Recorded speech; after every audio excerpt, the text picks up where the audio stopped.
Fala galera, beleza? Vamos então ao sexto desafio Vestibulândia. Suprima 100 dígitos do número 1, 2, 3, 4, 5, 6, 7, 8, 9, 10, 11, 12, 13 e assim por diante até 60, de modo a obter o maior número possível. Depois você vai fazer a mesma coisa para obter o menor número possível. A soma dos algarismos da diferença entre esses dois números é igual a uma dessas alternativas. Suprimir significa eliminar.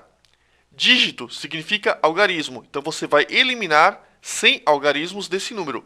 Lembrando que, se você eliminar 100 algarismos desse número enorme, os demais vão permanecer na mesma ordem. Tranquilo? Então, a partir dessas informações, justifique matematicamente a sua resolução. Pessoal, vamos para o quinto desafio Vestibulândia. Na semana passada, muita gente me perguntou se o hexágono citado é ou não regular. Não, pessoal, não é. Não é pelo fato de você ter todos os lados de um hexágono tendo a mesma medida que o hexágono vai ser regular. Uma coisa importante, nós temos uma semicircunferência, correto? Correto. A semicircunferência é mais larga do que alta. Olha só, ela tem largura de 2 raios e a altura é de apenas 1 raio, ou seja, ela é mais larga do que alta. Então, para que um hexágono possa caber perfeitamente nessa circunferência, você vai ter que dar uma achatada no hexágono. Como é que uma coisa que possui a mesma distância dos vértices vai caber em uma figura que é mais larga do que alta? Não tem como. Exatamente por isso o hexágono, que a gente falou na semana passada, não é regular. Vamos então, pessoal, à solução do quinto desafio Vestibulândia. Então aqui nós temos uma semicircunferência, um hexágono que não é regular, ele apenas possui todos os lados com a mesma medida. E a gente vai falar que O é o centro da circunferência que gerou esta semicircunferência. Tranquilo? Tranquilo. Eu vou chamar esse ponto de A e este outro ponto de B. Esse vértice é o C, esse é o D, este é o E e este é o F. Aqui nós temos a figura original. A partir disso, olha o que eu vou fazer. Eu vou traçar um segmento que vai de C até F. Por simetria, esse segmento ele passa na metade do meu querido amigo hexágono, certo? Certo. E também ele vai ser paralelo ao lado DE e ao lado, esse lado aqui, ó.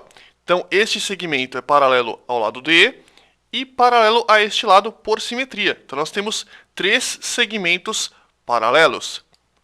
Eu vou traçar agora um raio, o raio OC. E eu vou traçar um outro raio também, o raio OD. Como são raios, OC e OD possuem as mesmas medidas.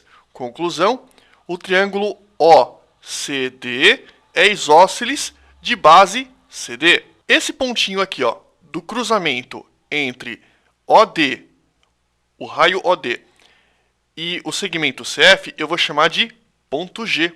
Pessoal, agora presta o máximo de atenção.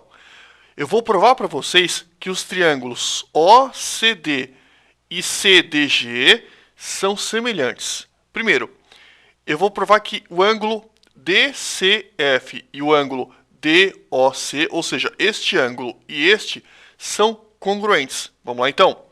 Aqui nós temos que o ângulo COD é um ângulo central. Correto? Correto. Então esse ângulo aqui é um ângulo central.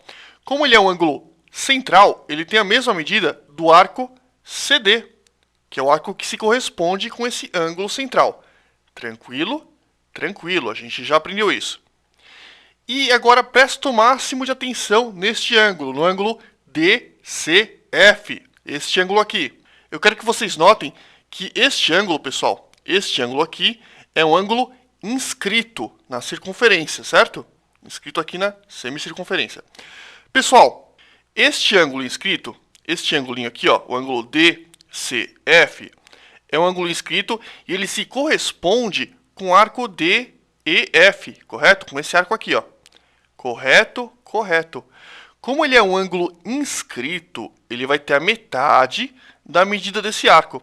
Você concorda que a metade da medida desse arco é, por exemplo, o arco D ou o arco EF? Concorda. Que é a mesma medida do arco CD. Por quê? Porque esses 3 segmentos são o quê? Congruentes. É verdade. Conclusão. presta o máximo de atenção. Este ângulo OCD, ou melhor, COD, e o ângulo DCF são congruentes. Então, esse ângulo é congruente a esse. Agora vem a parte mais difícil. Presta o máximo de atenção. Eu vou provar para vocês que DG e GO possuem a mesma medida. Ou seja, G é o ponto médio de DO. Como é que eu provo isso? Simples. Eu vou traçar uma perpendicular ao lado DE, passando por G. Consequentemente, como esses dois lados são paralelos, é imediato supor que, se aqui vale 90 graus, aqui também vai ser 90 graus. Este ângulo e este são opostos pelo vértice, consequentemente eles têm a mesma medida. O que sobrou? Este ângulo automaticamente vai ter a mesma medida deste outro ângulo. Correto? Correto. Então eles são, por enquanto, semelhantes, pelo critério ângulo, ângulo, ângulo. Ou melhor, pelo critério ângulo-ângulo, né, que eu tinha utilizado anteriormente. Pessoal, olha que legal. Você concorda comigo que este segmento tem a mesma medida desse segmento? Sim, por simetria. Se esse pedacinho aqui passa exatamente no meio da altura do hexágono, este pedaço tem metade da altura, este outro pedaço também tem metade da altura. Ou seja, esses dois triângulos são mais do que semelhantes, eles são congruentes. Consequentemente, esse pedacinho DG e este pedaço GO são que? Congruentes também. Tranquilo? Tranquilo. Então a gente sabe que este pedaço DG vale metade do raio, este pedaço GO vale metade do raio. Bom, pessoal, falta eu provar para vocês que os triângulos OCD e DCG, esses triângulos, são semelhantes. Eles já têm um ângulo de mesma medida, correto? Esse ângulo e esse são de mesma medida. Se eu provar que ambos possuem um outro ângulo de mesma medida, automaticamente esses dois triângulos vão ser o quê? Semelhantes. E é fácil de provar isso. Olha só. CDO é um triângulo isósceles de base CD. Consequentemente, este ângulo tem a mesma medida desse. Correto? Correto. Pessoal, olha que legal. Este ângulo aqui é comum ao DCG. Concorda que esse triangulinho, o DCG, possui esse ângulo? Concorda que é o mesmo ângulo que o grandão também possui. Logo, eles possuem um segundo ângulo comum. Consequentemente, o triângulo OCD e o triângulo CDG são semelhantes. Que legal. Então a gente pode falar que o triângulo OCD é semelhante ao triângulo CGD. Por qual critério? Ângulo, ângulo. Pessoal, eu vou reescrever esses triângulos de forma a facilitar a nossa comparação. Então nós temos aqui o triângulo OCD e o triângulo CGD. A gente sabe que OC, que é esse pedaço, esse pedacinho aqui, é um raio. Está aqui para vocês. CD, pessoal, é um lado. Eu vou chamar de L maiúsculo. CD, está aqui para vocês, óbvio, é um lado. Então vou chamar de L maiúsculo. E GD, pessoal, GD, como a gente viu, vale R sobre 2. O que a gente pode fazer? Semelhança de triângulos.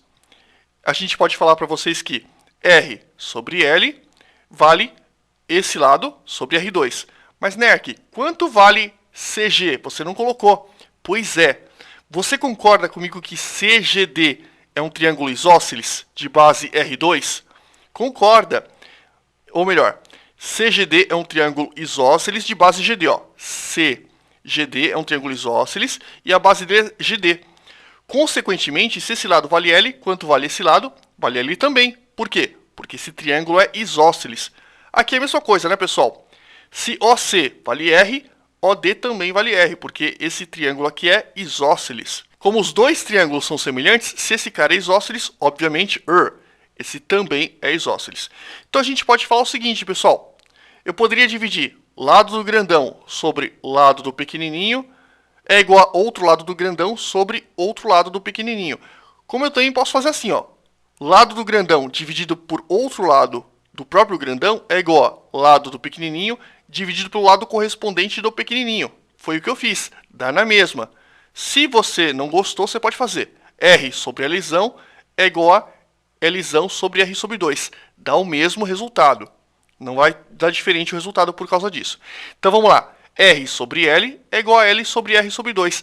A partir disso, acabou o problema. Por quê? Porque basta que você multiplique em cruz. R vezes R sobre 2 vai dar R ao quadrado sobre 2. L vezes L vai dar L ao quadrado. Correto? Correto. Então, pessoal, posso tirar a raiz quadrada dos dois lados. E vai ficar L é igual a mais ou menos R sobre raiz de 2. Como a gente sabe que o R é positivo, a gente vai descartar a solução negativa. Então, lado é igual a R sobre raiz de 2. Se você racionalizar essa expressão, ou seja, multiplicar por raiz de 2 em cima e raiz de 2 embaixo, você vai obter que o lado vale R raiz de 2 sobre 2. Ufa, difícil esse, né, gente? Mas nada assim tão impossível. Beleza, pessoal? Valeu então!